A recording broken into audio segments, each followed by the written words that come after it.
Hi guys, welcome back to my channel Lush Gardener. So somebody had asked me a question about when to water the leaf propagation. As we all know that leaf propagation requires a little bit more water, not because the pup requires water, but it's mainly because of the roots.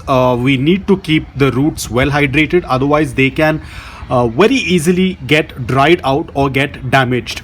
Now, the reason why we tend to keep that slight moisture in the soil is because these roots are not completely established at this point of time. They are quite delicate. They do not contribute a lot. I would say probably to some percentage they do help the pup in absorbing that moisture, but not a lot. They are more dependent on the mother leaf at this point of time. The roots generally take a little bit longer time to actually become completely functional. So the question was, how do we know when to water and when not? Now, as I've said this earlier, the best method is to use very shallow containers. Now guys, it's very important to understand the difference between soggy wet soil and slightly moist. Of course, this comes over the years with experience. The initial start, it can be quite confusing, but because we tend to use very shallow tray, overwatering is very rare in our leaf propagation. But there are people who have overwatered their leaf propagation and they have started to rot. So the best thing, if you are a beginner, I would say you can again go with the same method. That is, you can use any stick and just poke into the soil to check if the soil is dry or not. You can see majority of my soil is completely dry because the stick is coming out completely dry. There is no soil sticking. Now, I usually do not take the help of these sticks because over the years I have gained that experience and I know exactly when the leaf propagation needs water or not. It's ideally better to wait for some days rather than going ahead and watering it without checking. If you have a doubt, just wait, just like how we tend to wait in our adult succulents. But the time frame over here is quite less. Now, there are a couple of things that we need to balance over here. As we all know that we cannot expose our leaf propagations to direct sunlight. We keep them in indirect bright light, so the soil tends to take a little longer to dry. Apart from that, we are using very shallow trays, so the amount or the volume of soil is also very less, which means that it is going to dry faster. So over here, we want something which can retain the moisture, at the same time it does not dry out very fast or does not dry out completely. So that's why we use shallow tray.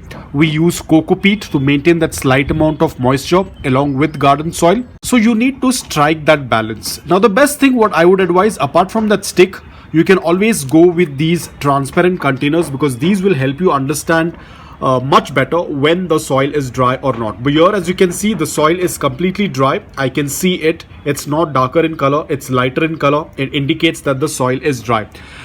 If you're going with some opaque trays, then the best thing is use a very shallow tray. You can see this must be less than an inch, probably half an inch, maybe, I'm not very sure, or probably a couple of centimeters. So it's not very deep, so the soil does not stay moist for a very long time. Now because the tray is very shallow, so the volume of soil is very less. It tends to dry faster, yet it retains slight amount of moisture because we have coco peat in it. Now, if you're wondering, there are some cracks on the soil. If you're wondering that this hasn't been watered for a very long time, that's not the case because this tray is very flimsy. So when I lift up the tray, they easily tend to crack. And this is another sign as well. It gives me that the soil is completely dry.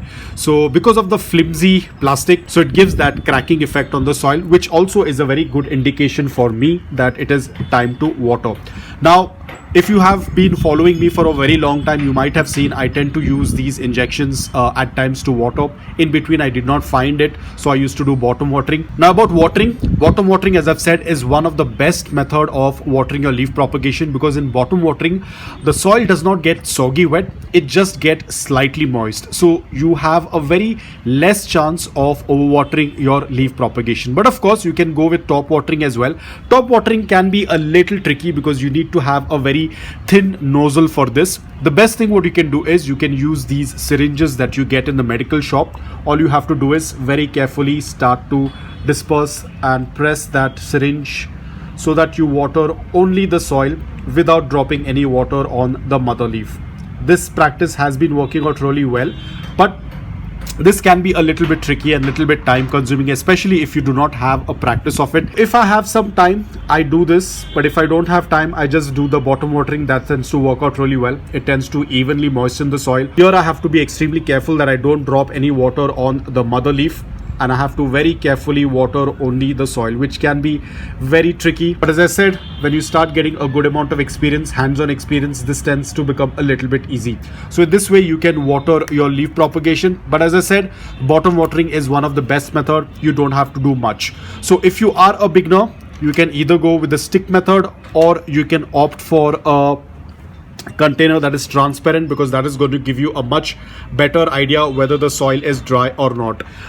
Apart from that, this again comes with experience. A lot of people also tend to say that when they feel that their tray is lighter, that indicates that the soil is completely dry. But that again is not 100% foolproof plan, because coco peat is very light. We tend to use very less garden soil, so coco peat in general is very light. So don't completely rely on this, because at times the soil may be moist and you might end up overwatering them. So the best thing is either use a stick or go for an opaque tray container.